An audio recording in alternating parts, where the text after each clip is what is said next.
Welcome to the It's Time podcast with your host, Professor Dale Feinauer, from the University of Wisconsin-Oshkosh College of Business Graduate Programs.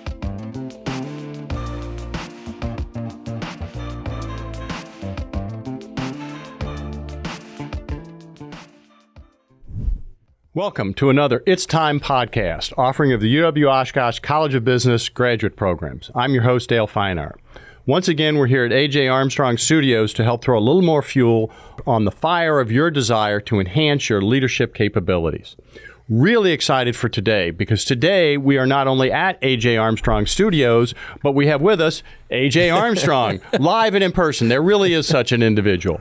And so I'm going to be talking with A.J. about his background, what he's done to develop the leadership capacity that he has, what he's done in terms of the business incubator, the programs that he has running from his entrepreneurial background. So, welcome, AJ. Thanks for giving me the mic, Dale. Appreciate it. Welcome to your own studio. You've listened to a number of these podcasts. You've been here for a number of the recordings. Some you've had to listen to multiple times as you've gone through the editing process. Any takeaways? Yeah, I mean, I think, first of all, very impressed with the caliber of guests that we've managed to get on the show. You've managed to kind of get here. And I think it's really remarkable that they're so local as well. Right here under our nose, you can find some people with just incredible leadership insights, and especially on the corporate side of leadership, which is very different from how I was kind of taught leadership, if you will. Go on. What do you mean by how you were taught leadership? Okay, so my background, I went to West Point, and I was a football player.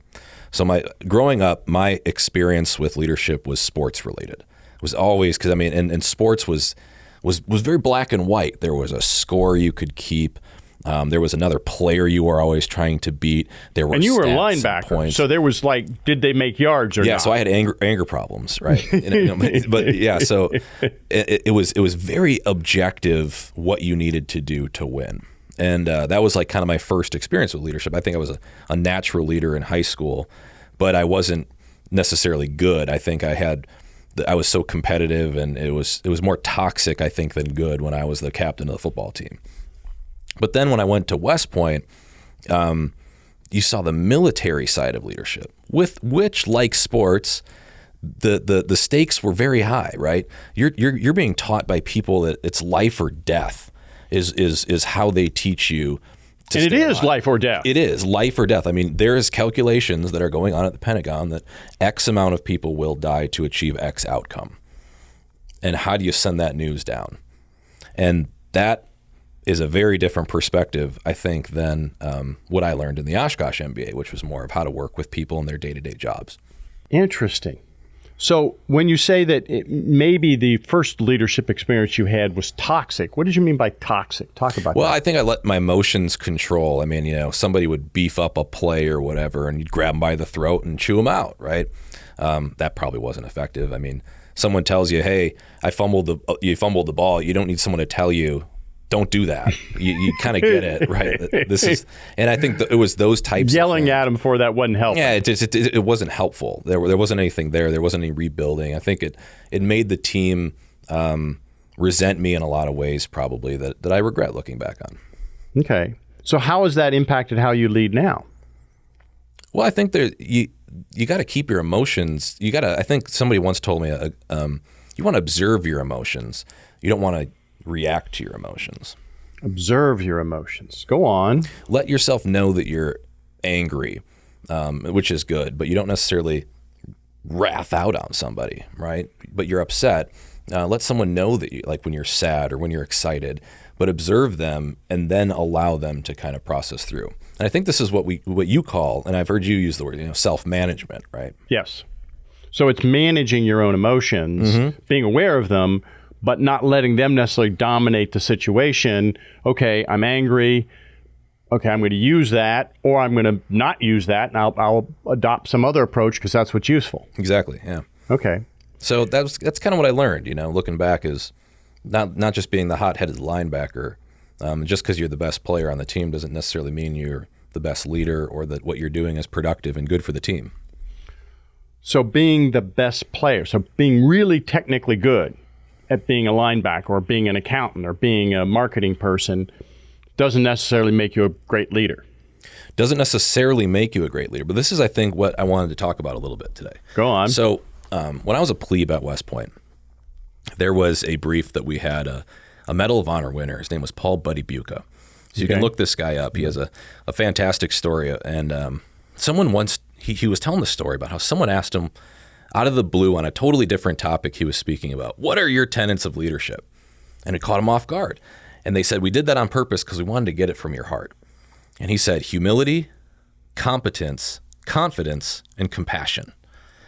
Those four. Okay. And looking back on a lot of these podcasts, a lot of people are talking about compassion.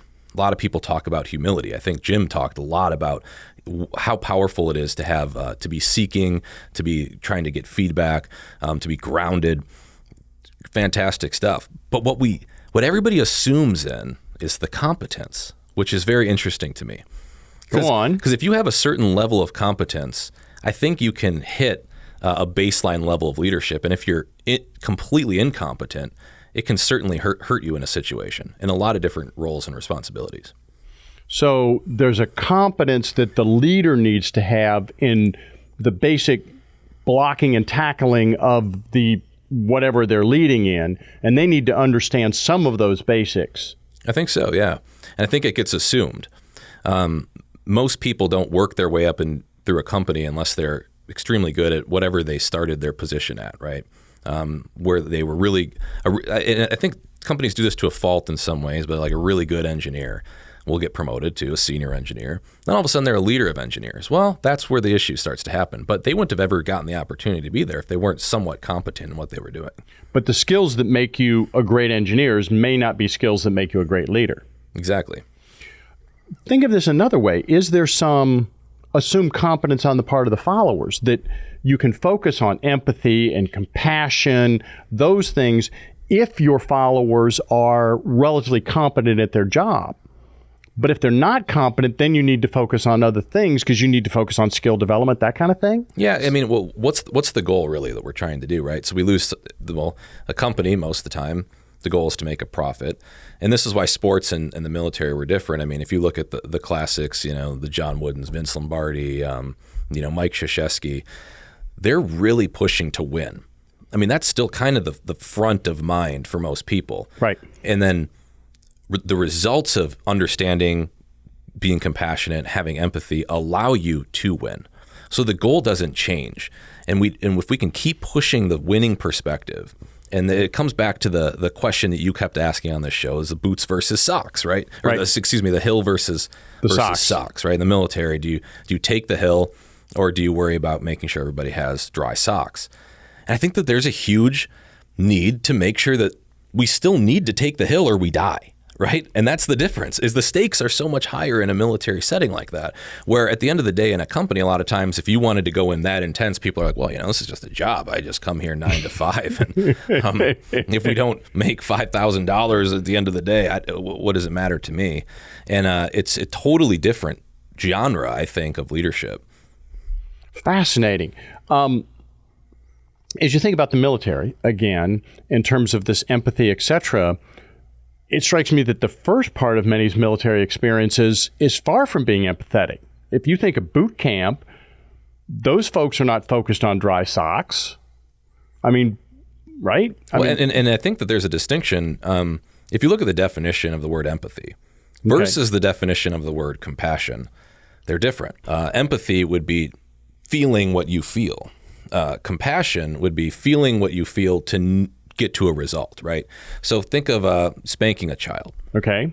They might need the discipline and it might be unpleasant for them. Empathy would tell you to not spank the child because it hurts them. But compassion would tell you, well, I'm doing this because I love you and I want you to be a better, student or pupil or whatever sin you faulted on as a parent. Just an example, right? Not promoting or saying spanking children. I don't know. I haven't gotten there yet. I got a 10-month-old. But that's an example of what the boot camp or the basic training in military really is. It's like we're pushing you through a very hard setting. It's going to be very uncomfortable and very stressful. And it's going to be really crappy. But we're doing this because it's going to prepare you and you're going to be much more equipped for the delayed gratification of it. So empathy would tell me as a leader, I'm uncomfortable with putting a person in a scenario where they very well may fail. Mm-hmm. Compassion may tell me that would be a good growth experience for them, and as well as the failure is well enough bounded, it isn't too costly, and I do a good job of helping them clean up from it, may be a great growth experience and important. In my opinion, yeah.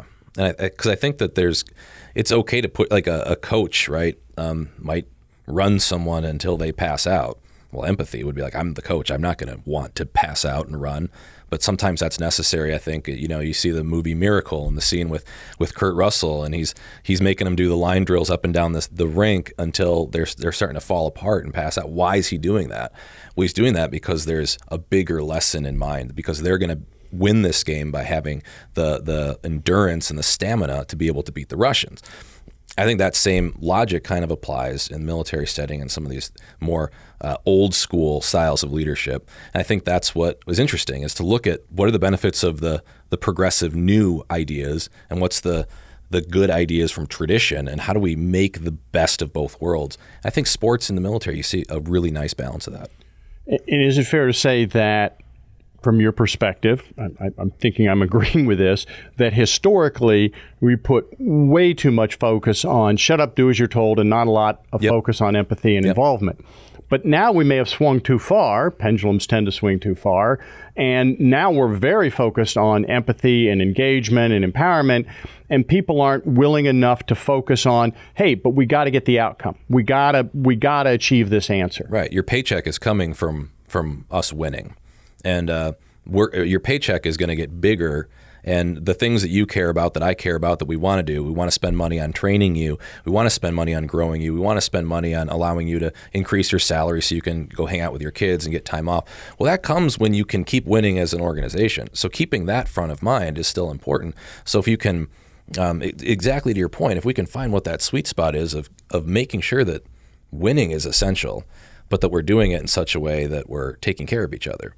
And that's the game. So sort of, we had Tim Bergstrom in earlier. I don't know when this is going to flow in these podcasts, but he made the distinction that treating people like family isn't being kind all the time. Mm-hmm. Because sometimes that's not what you need to do.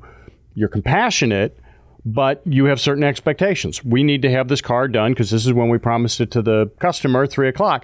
You got to get that done. Yeah. And holding people accountable to expectations, I'm hearing, is an important balance and part of the leadership process. Exactly. Yeah.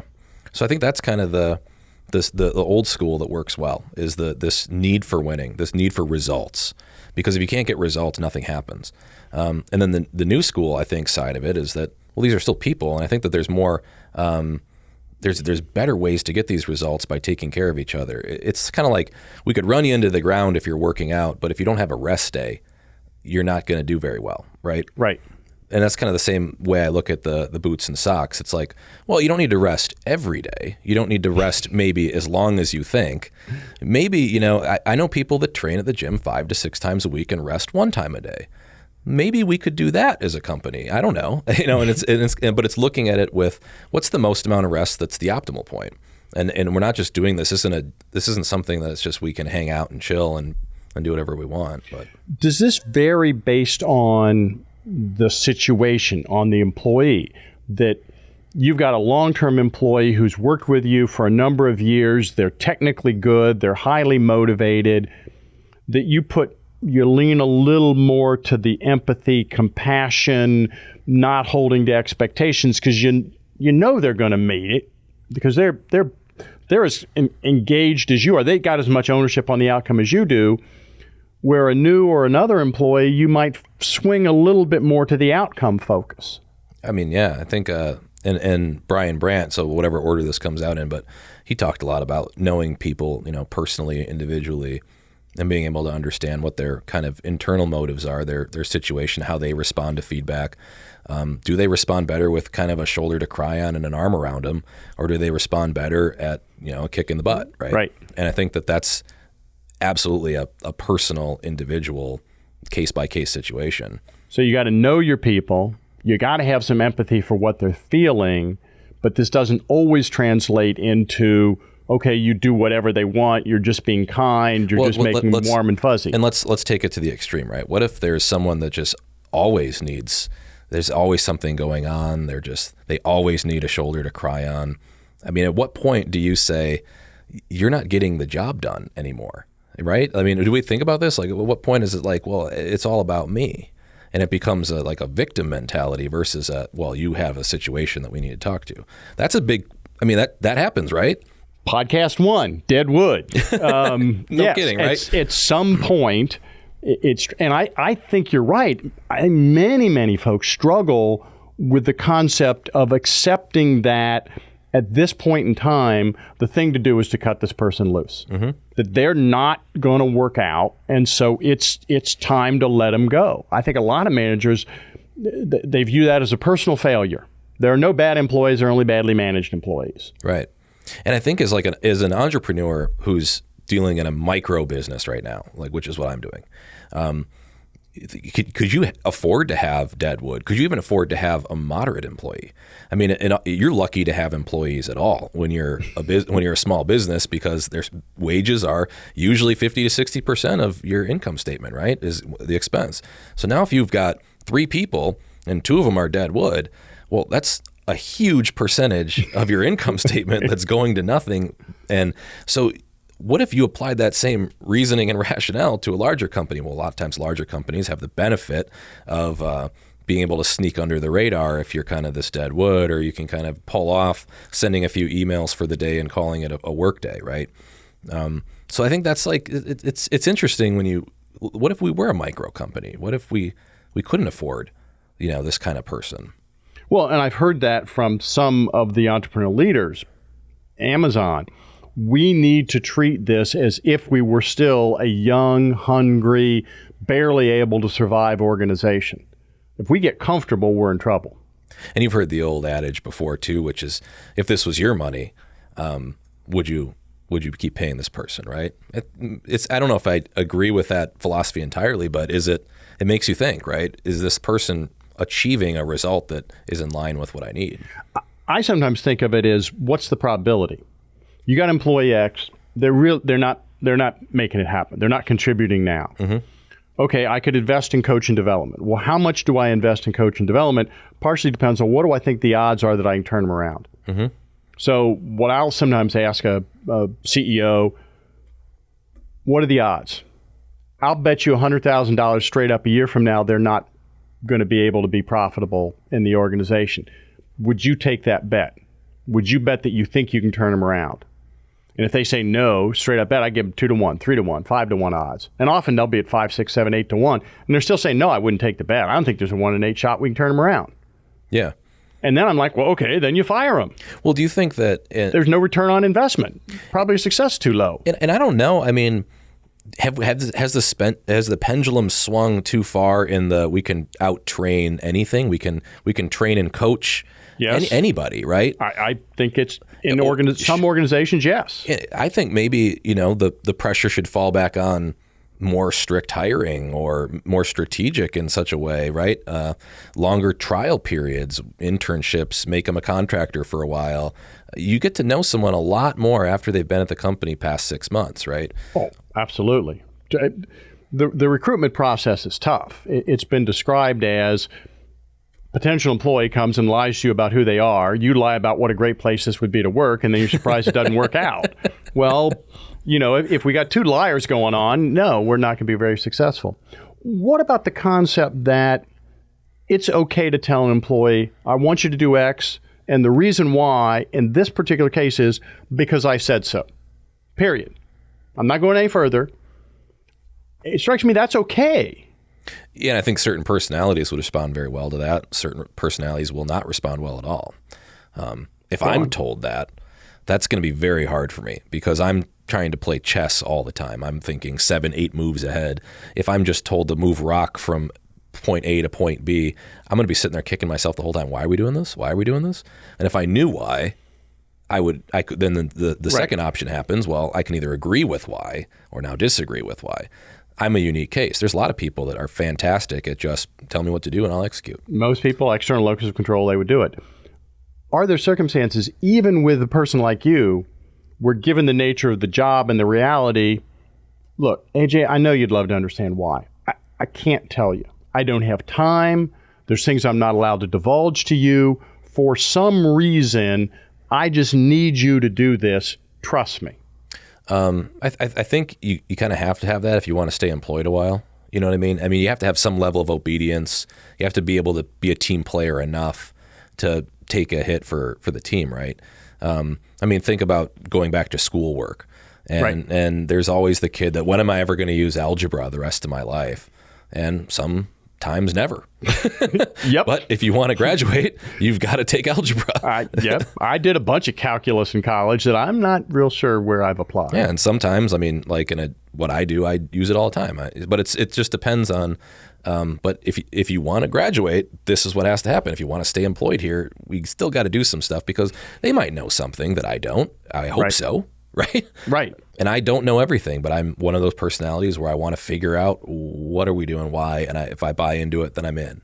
But even with that, and you're being that personality type, which clearly you are, if you've had enough of an employment relationship with somebody and they said, on this one, I just need you to trust me, go, you'd be willing to do it. For a while. Yeah. Eventually, if you don't see any results, now it's going to start to turn into a mutiny or you're going to have a mutiny on your hands or something. But yeah, I mean, I think that there has to be a level of agreeableness and buy-in, right? For any team to be successful. There's the role players that come off the bench, dive on loose balls, and everybody's got that person on their team, and they're needed. And now a few words about some of the programs and services offered by the UW-Oshkosh College of Business. The University of Wisconsin-Oshkosh offers the first of its kind MBA executive program in Northeast Wisconsin. Cohorts meet on weekends at the Appleton Executive Education Center with options available in a 12 or 16-month timeline. The results-driven MBA executive program provides an education that is both relevant and actionable, so you can take the knowledge you learn on Saturday and immediately apply it at work on Monday. No GRE or GMAT required. See if the MBA executive program is right for you by visiting uwo.sh/EMBA. That's uwo.sh/EMBA. It's time to achieve more with a graduate degree from UW.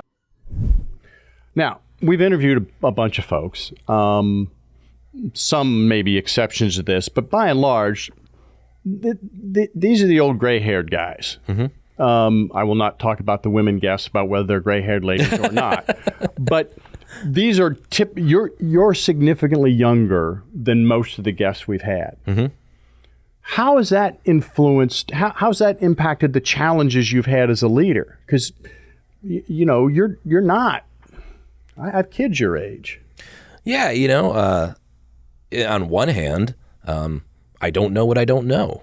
I look at a lot of these people that have been around the block, seen a lot of problems, and I am just young and dumb sometimes, right? On the flip side of that is I don't think you need 30 or 40 years of experience to make good decisions and that could impact a lot of people. I don't necessarily know if that's true. In my generation, we grew up looking at people like Jack Dorsey and Mark Zuckerberg that overnight in their early 20s became CEOs of multi-billion-dollar companies. Now they would hire, in the Silicon Valley world, parental supervision, and they would find leaders and people around them. But that's a leadership tool. Find someone with experience that can be on your advisory board or whatever, right? Zuckerberg figured it out. I mean, look how he's doing all right. And I think that's the that gets missed. That if you made me the CEO of a company tomorrow, first thing I'd try to do is find someone that knows a lot about this company, how it operates, and put them on my team, right? Does that mean that I'm not qualified to be in the position? I don't know. Okay, what I'm hearing is that maybe a little more so as a young leader, but maybe all leaders, you need to figure out what are the areas that you don't have expertise that are relevant. Well, I know what I don't hire know. Those. So I know what I don't know. It's what I don't know that scares me, right? Right. Now you sound like our former Secretary of Defense. But I think that's the part that I'd try to figure out. So where you know that you don't know, you can hire someone. You hire someone, you get that expertise. Maybe what scares you, maybe a little more so as a young leader, is the things you don't know you don't know. Right. How do you figure out what are the things are that you don't know you don't know? I don't know. That's a good question. Otherwise, I'd know, right? I know what I don't know at that point. But I think that one way you can start to discover that is things like this MBA program, right? Things like listening to this podcast, these kind of personal development, professional development tools, reading frequently. You're starting to discover all these different soft and hard skills that you're just kind of stumbling upon. And then once you get a taste of it, you know what you can research more. And it allows you to at least have a breadth that you can dive into. So I'm hearing that. Which is something else everybody else mentioned on the show too. Yes. Is how much reading and stuff that they do, and their team of mentors and their right. And then their kind of accountability groups and partnerships and stuff like that. And a bit of a shameless plug, but you're going through the UW-Oshkosh MBA program did help give you here's something that you didn't know. Now you may know it, or now you may at least know that's something I know I don't know. Oh, exactly. I mean, because an MBA program, you guys strategically select core competencies of a business to kind of guide the curriculum. So you get a little taste of things that every company's probably going to have to deal with. And now you know at least enough to what do I got to research, what industry experts do I got to find, whatever. But if you're just coming out of one field, you might not know how to do a massive IT enterprise integration with a new software. Right. What do you do in that situation? Well, now I know that this is how you kind of would approach that problem. All right. Some argue that the military is very much a hierarchical organization and everybody does stuff in the military because they're told to. Mm-hmm. Period. End of the discussion. Is it that simple in the military? No. Why do people go into combat? Because they're told to? Why do people fight?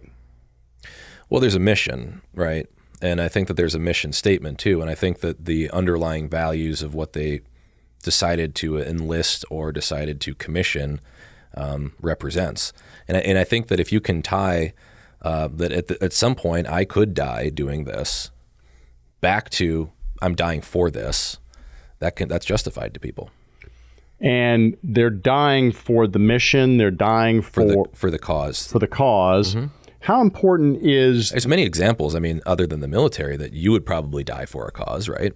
Oh, absolutely. Your children, whatever. If you can find a mission powerful enough, you'll die for it. I think that that's one reason why people go into the military is they believe in the values of our country, what we represent, and they're deciding they would put their life on the line for it. I think that's why they will go to combat. Now, what exactly they do and all the details that come into how it executes is, it's a huge leadership organization.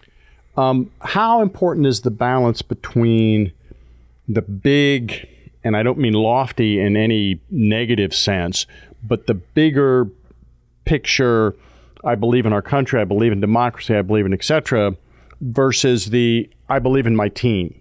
I believe in the other people in the squad that I'm with. Are both of those important in a military environment in terms of leading? Well, I think when you're in the fight, There's a really fantastic book that we had to read when I was at West Point. It was called Platoon Leader. And the book gave me the vibe of you've ever seen the movie Apocalypse Now with, you got Marlon Brando, that's this rogue colonel that's just out there. And it's just a haunting film the whole time that you're kind of like experiencing what's going on in Vietnam. That's what this book was about, true story about this platoon that was just out there rogue, lost, trying to, just stay alive. So you've got 25 people at just the most primal level, and people are getting high on heroin and other things, and it's just a disaster. And one of the lower enlisted guys shoots a rocket launcher off, and it whizzes by the platoon leader, just a butter bar, second lieutenant, fresh out at West Point, right by his ear, and hits a rock pile over there. The platoon leader looks around, and then the guy just looks back at him. "Oh, sorry about that, LT." Just with a smirk on his face. So what do you do as a platoon leader? You're in charge by law, but it's like the book, Lord of the Flies, right? Right. Where it's just primal. It's a free-for-all. And that's what was going on in this situation. Also, the platoon leader, he takes his M16, he grabs the guy by the throat, sticks it underneath his chin, and he says, "Next time you do that, you better not effing miss." Throws him back down. And they go about their day. And it was like this raw assertion of just primal dominance that happened to work in that situation. And I think that that's just a fascinating perspective when you think about do as you're told in the military. This is how it works. When you're outside the wire and everybody's fighting for their life, this gets more primal than you think. And it is, in some ways, to your point, some people are fighting for the ones that are around them because we got to survive, and we're doing this for each other. And in some cases, you got to put people back in their place. Now, translate that into the business arena. I'm assuming you're not suggesting that as a CEO, I should get an M16 and be placing it under the throat of any of my direct I hope someone reports. takes that clip out of context someday and says, yeah, this is his leadership style. Right. This is what I'm going to do, damn it. Saw it in the movie. It worked great. How does one translate that relatively more primal, you got to do this because I said so? Jim Ransom talks about motivating by that being aspirational as opposed to motivating by fear. But what I'm hearing is sometimes fear is one of the reasonable motivators. Mm-hmm. If I got that right, that sometimes you do need to motivate by fear. And how does one do that in the private sector? I think what we're really getting at is what is the motive and what are the stakes? Raising the stakes in such a way that will pull people versus push them, I think can work. You ever see an example? One example is when you give someone a lot of responsibility that's not used to it, and they usually succeed. You've raised the stakes for that person. You cannot fail. You're in charge now. Right. And they'll figure it out. An average person that you could throw a big, massive amount of responsibility will usually sometimes figure that situation out because you've increased the stakes for them. There's more recognition of failure. They might be one of those two might be what they're running to or from. But they're gonna find a way to step up and make it happen. I think so. Yeah, most of the time, right? And that's I think the case that you have to look at maybe in a small business or in a company or an organization is how do we keep raising the stakes for everybody so that this becomes something that's worth the fight, that's worth putting this energy and attention into. Incentives, right? Like bonuses and things like that you can get into, and profitability and targets and all those good things. So the raising the stakes may be on the financial side. It may be that positive thing. It may be a keeping your job stake. And it may be mission oriented, right? You might really feel touched to do something. Think about physicians that are underpaid but really feel the compassion to help and feel driven that they're saving lives or something like that. Right. So I think those are three good examples. You could raise the stakes with incentives, raise the stakes with responsibility or failure or the potential of failure and what that could happen. The other one would be raise the stakes of the mission. Are we really changing the world? In the case of the military, people are willing to take low pay and miserable life because they believe in the mission and they believe in the people around them and what have you. So a certain amount of that in the private sector is finding a way to sell the mission. Why does it matter? And what is the mission? Is the mission just for the company to make more money? Is the mission to create a work environment in which people can be successful? Maybe a somewhat broader definition of mission? Yeah, let's say you don't have the financial means to pay somebody. Well, you better hope that your mission is impactful because that person might want to work for free for a while, or they might, especially in a small business or something like that.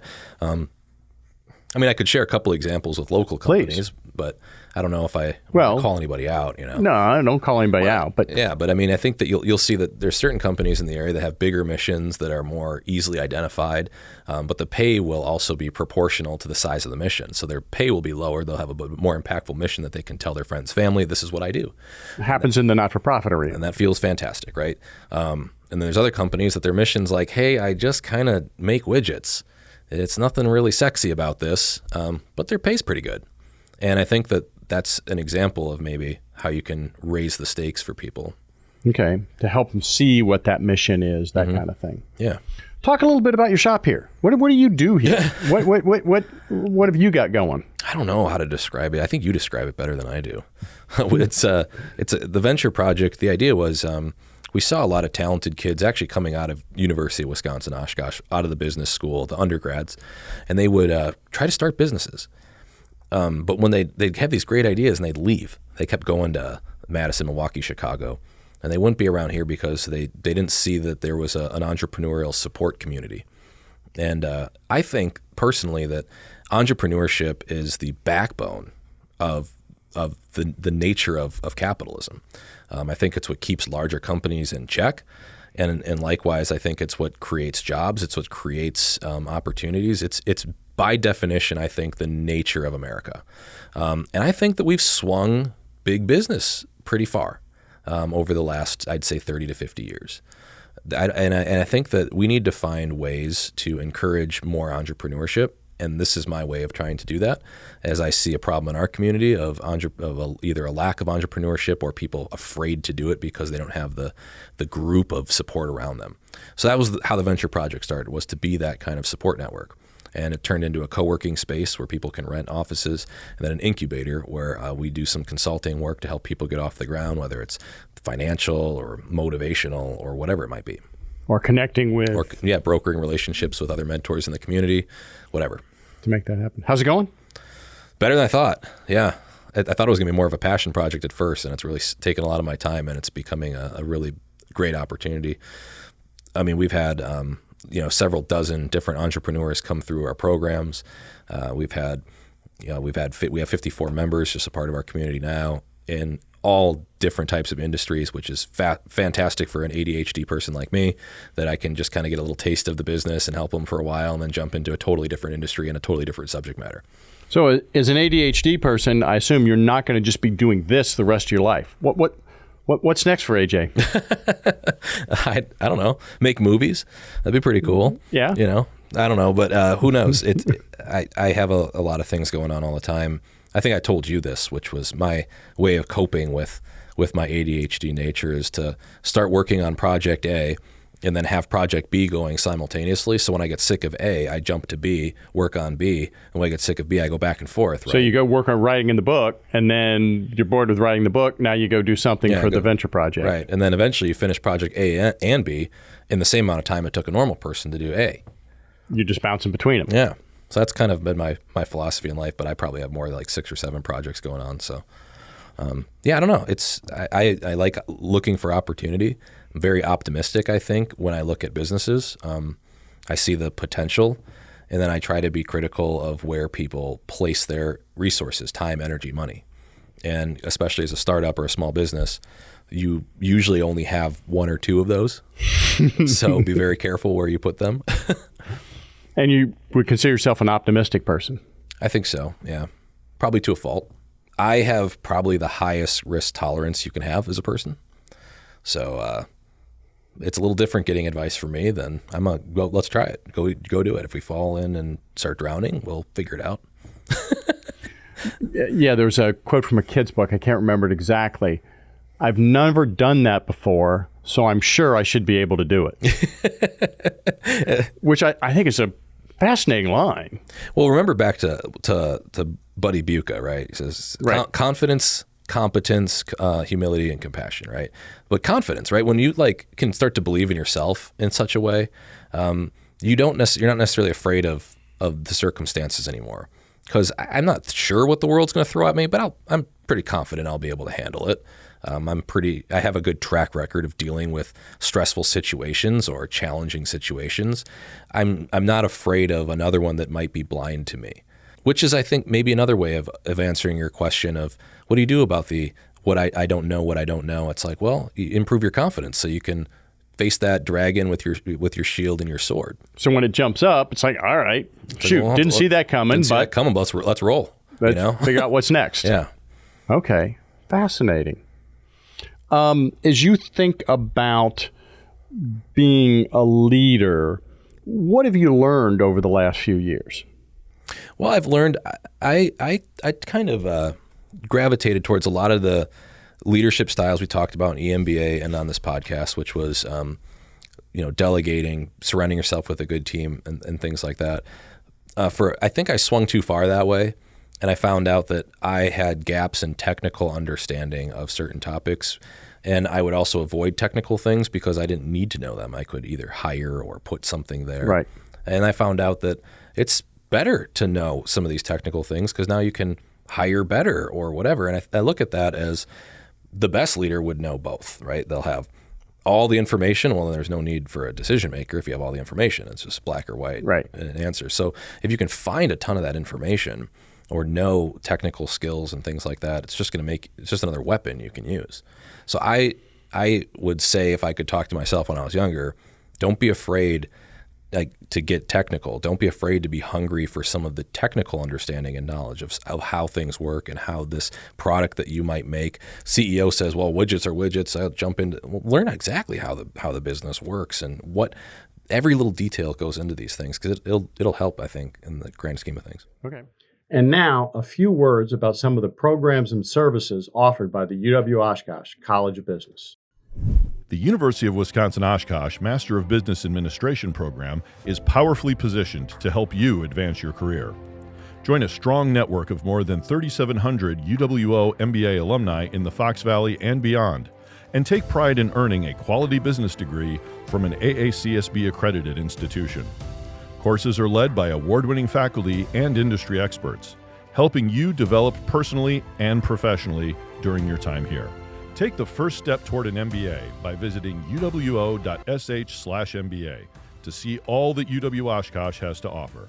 That's uwo.sh/MBA. Apply today. You're a very confident individual, certain military bearing. You're not a small guy. Is that a fat joke, Dale? No. It's not a fat joke. But it's coming. Wait for it. I think people could find you intimidating, potentially. Yeah. Do you ever find people that think you're intimidating? And how does that relate to your leadership style? What do you think about being intimidating? I don't try to be. I think I just might look this way because I have a grizzly beard, and yeah, and I also am very blunt and direct. Yep. That's why I'm asking. And I've gotten that feedback from people that I'm intimidating or very blunt. And I think it's important to recognize. I think sometimes it's good. Sometimes it's good to kind of have authority in a space. How is it good to be in? And I'm not disagreeing at all. How is? Well, it's in what ways is it useful to be intimidating? Well, look at like confidence in general, like having stage presence. If you look at psychology of how we interact with each other, a lot of times your serotonin levels places you in a hierarchy among individuals. As a leader, it's oftentimes good to have that kind of where people recognize you as the authority in the space naturally. I think it becomes toxic when you just own it and you use it and abuse it, right? And I think that's but it's good. I mean, I've met very high status, powerful people that walk into the room and I get a little nervous and I fumble around my words a little bit, and I kind of like that. I think that's good. Like, wow, my intuition is serving me, knowing that this person's in charge. I think it's a natural thing. But on the flip side of that is I need to be aware of this, because who am I talking to? And if they're intimidated by me, that's not healthy all the time, or sometimes, So I think that it's good feedback, and it's fantastic to try to work around it. So it's useful at times to be intimidating in the sense of it gives you a certain command, etc., but you don't want it to interfere with your ability to lead? I think it's better to be able to go faster. That's a good way to say this. It's better to have a car that can go 150 miles an hour than one that just tops out at 100 miles an hour, even though you're never going to go more than 100 miles an hour. If you think of the art of, I work with a lot of men in our men's ministry, and we talk about the art of what a gentleman is. Well, a gentleman, it's really a caged monster, right? Okay. What you're trying to do is that you can be way stronger, more powerful, more aggressive, more rude, all these types of things at any time. And in some cases, it could serve you if you're in a fight or you need to be more aggressive. You can always dial up the notch, but you should keep it here, because this is how we operate and function as civilized people. I think that's better, to be able to be more intimidating, but keep it down, if you know what I'm saying. So the ability to turn on the intimidating, to turn on the clear serotonin is a useful skill to have, but that's not where you want to operate most of the time. Yeah, but it's good sometimes. I mean, think about, there was a coach we used to have, really calm guy, and you just know he was like kind of that guy, it's like, okay, he knows business, he's fantastic, he knows his stuff, and he was always really calm and approachy or whatever. But when he decided to go off and absolutely chew your butt, you knew you messed up. You knew something was up, and you were and you knew you didn't want this to happen again. And you were scared. And I think that was good. He almost never did it, but when he did, it mattered. Kind of like when people swear, right? When they cuss all the time, it doesn't mean anything. But if you the one time your mother says a swear word and it's like, wow, I messed up, right? And I think that's maybe a benefit of not necessarily being intimidating, maybe the wrong word, but having a strong personality that you can flip on if you need to. How does that happen, and how does that happen maybe in the military? When I was on the Alamo School Board, we had a principal of the high school, Ed Goss, former Marine, had been the high school football coach. And Amro had the lowest high school dropout rate of any of the schools in the state of Wisconsin by far. Because if anybody didn't show up for school, like the second day in a row, Ed Goss drove to the house, sat down, talked to the mother, woke the kid up, and drove the kid to school. Mm-hmm. And I don't know exactly what went down in this car, but the kids reported they didn't want that to happen again. That there was, and this he was old, walked with a cane. But somehow the kids were like, oh, you do not want to mess with Ed Goss. What does the military do to give people that bearing that this old guy with a cane is resulting in that linebacker high school football player going, no, don't want to mess with that man. Well, I think there was like some people in the Army that were, I called them like professional ass chewers. They were just so good. It would just roll off the tongue and they could just sit there and rip you up and down for minutes at a time. I'm like, how are they coming up with words still? You know? And they're just standing there just taking it, and you just get kind of used to it. But I think when that rarely happens, and in a lot of ways the rank matters, right? Like if a higher rank starts doing it, well, that's a big problem, but it's kind of a part of the nature, because you, like I said, is observing your emotions. It's like when I talk to those NCOs that could do that, some of that ass chewing, right? A lot of them weren't actually mad. They were doing it because that needed to be done to correct this problem. And it was really interesting. Like, so it's like observing the emotions. Like, well, they're not really offended or mad or upset about this, but they need to be mad to make sure that they can correct this issue. And I've seen coaches do the same thing. You're all, pumped up after a game or something like that, and the coaches come down and they try to humble you a little bit. They say, look, we got another game coming up. Let's get our minds right or whatever. And likewise, we're all down after a loss, and the coaches are like, look, we got more coming. The coach almost you have to be that, the leader, to kind of fill the void of whatever the organization is craving or should be going, right? So you have to control your emotion and decide as a leader, at this point, I need to be up and pumped. The team just got beat. We just got licked. Everybody's bummed. But I need to be hey, we can learn from this. Next week, we're going to get them next week. Yeah, because as a leader, you are the emotional thermostat of the team, right? So now if you need to turn up the heat, sometimes you need to act and be that personality. If you need to turn down the team, sometimes you need to be that personality.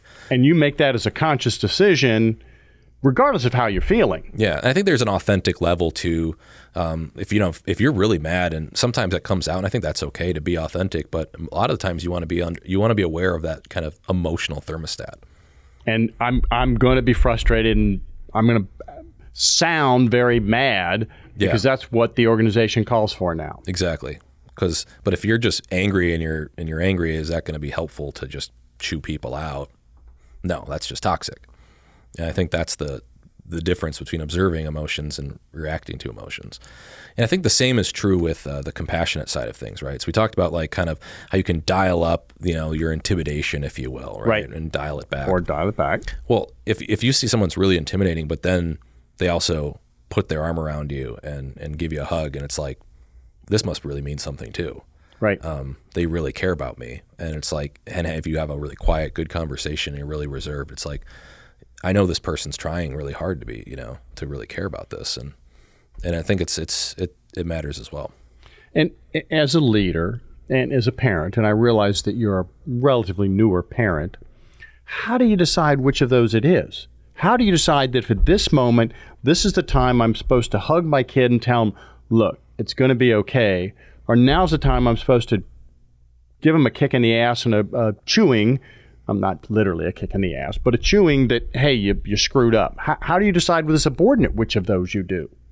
I don't know. I think we look internally a lot, with that question, like you're looking at the individual, maybe how they might respond, but we also have to look as the definition of the word leadership. Lead is to pick a direction and go in this direction. Where am I trying to lead them? And what's the best way to respond to them to get them to the outcome I need?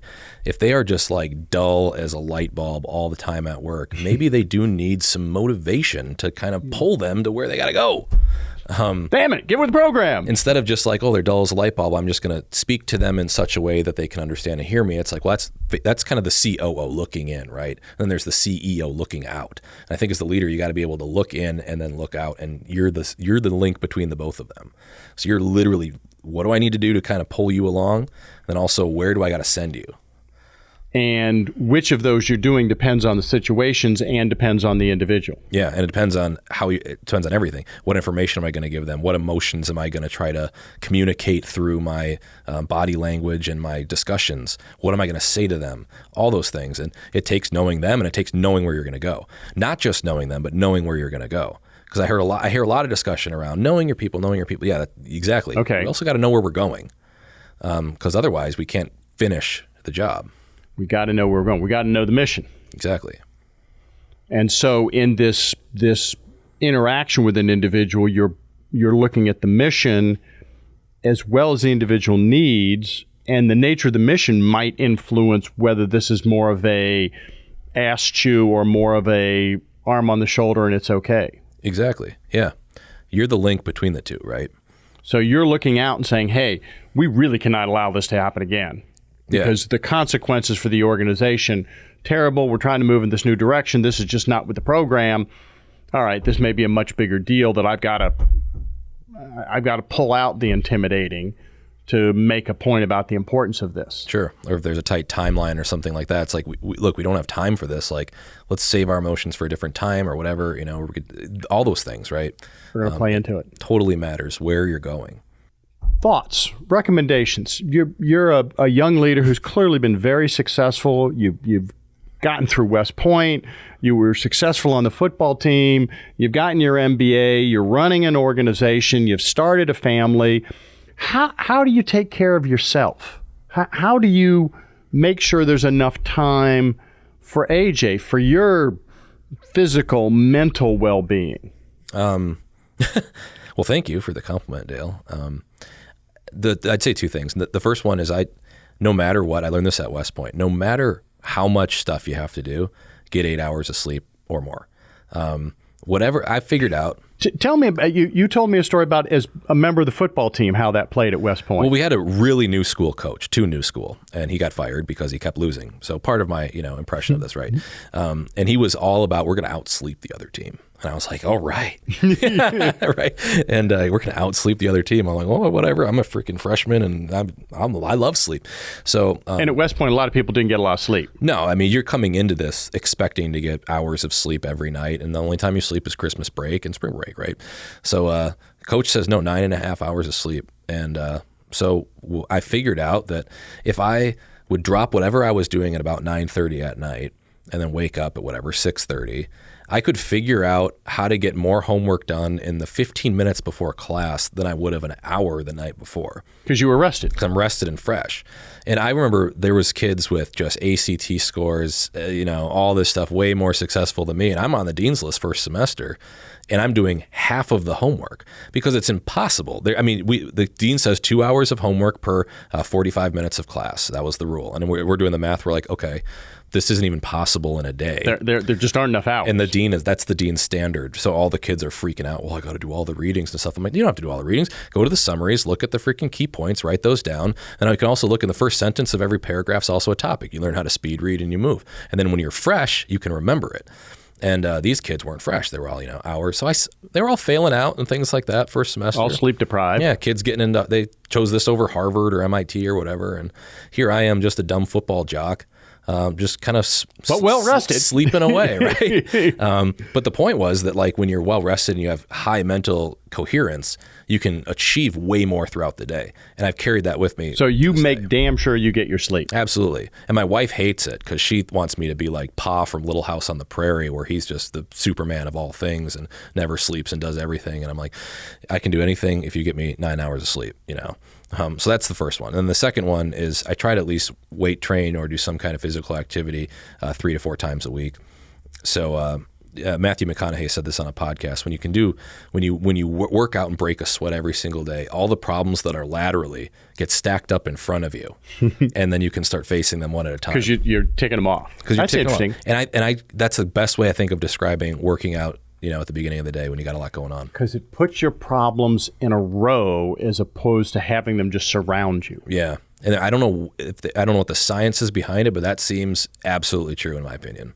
Fascinating question. Yeah. That's interesting. So those are the two I'd say. Make sure you got time to sleep and make sure you got time to work out. And those two are key to... And those two will improve your energy levels throughout the day anyway. You're going to have, ability to be highly mentally coherent. You have the ability to stick with things. Yep. And it's been my experience. I take naps. Yeah. And so it's not uncommon that you might swing by my office at the university, and if the door's shut and the window's covered, that means I'm probably taking a nap. And I think the same is true with napping. You might, if you take 45 minutes or whatever, a half hour to take a nap, half an hour's all I need. You might get more done at the end of the day than if you tried to burn out through a slump. I am convinced. Yeah. I did read a book on sleep and the importance of sleep, and he refers to it as biphasic sleep. You're sleeping in 2 phases. So I no longer take naps. I now engage in biphasic sleep. It just sounds way better, and napping somehow sounds like you're lazy, but yeah, biphasic sleep sounds cool. You're the siesta, right? I think the Spanish have the idea figured out. Oh, and there's some good data that when countries went away from that, the heart attack rates and the stroke rates and the other rates went up among people in those countries. That was important for their health. And I think like knowing your circadian rhythms and when to prioritize certain tasks and what works for you is really helpful, right? So go on. After your nap, you'll probably have a little bit of fog and then maybe a rush of energy, right? Yep. So schedule harder stuff for that. Or right when I wake up, for me, it's right when I wake up in the morning, within a 20-minute window, I have a ton of energy. Yep. Hardest problems of the day, go there. I want to face the hardest problems because I'm ready. And then I know mid-afternoon, I'm not going to want to do that. So I save kind of the passion, creative work, that kind of stuff for mid-afternoon. Right. Because that's stuff that I will do regardless of how tired I am because I like it. Right. Cool. AJ, thank you very much. Thanks for having me, Dale. I'm glad I got a chance to be on the mic. It's good to see you on the other side of the camera. Yeah, and like I'm just a young, dumb kid that just has opinions after watching this, but I hope there was something valuable for somebody. Well, one of the reasons we did this is because you and I talk after these podcasts, and I keep being fascinated by your observations. So I thought, all right, well, let's get those on the other side of the camera. Maybe we'll just have our own spin-off of it, just you and me riffing on random stuff. Sure. We would have fun doing that. All right. Thank you very much for listening. Thank you very much for watching. We look forward to your visiting us next time on another edition of It's Time Podcast. Thank you. It's Time is a production of the University of Wisconsin-Oshkosh College of Business graduate programs in association with Venture Project Studios. Executive producer, Aaron J. Armstrong. Host, Professor Dale Feinauer. Creative director, Madison Potratz. Director of photography, Elazar Kloon. Audio and video editor, Elazar Kloon. Marketing strategy, Tara Larson. Social media, Anwar Mahana. A special thanks to L Creative, Top View Media, Michael Patton, and the University of Wisconsin-Oshkosh College of Business graduate programs.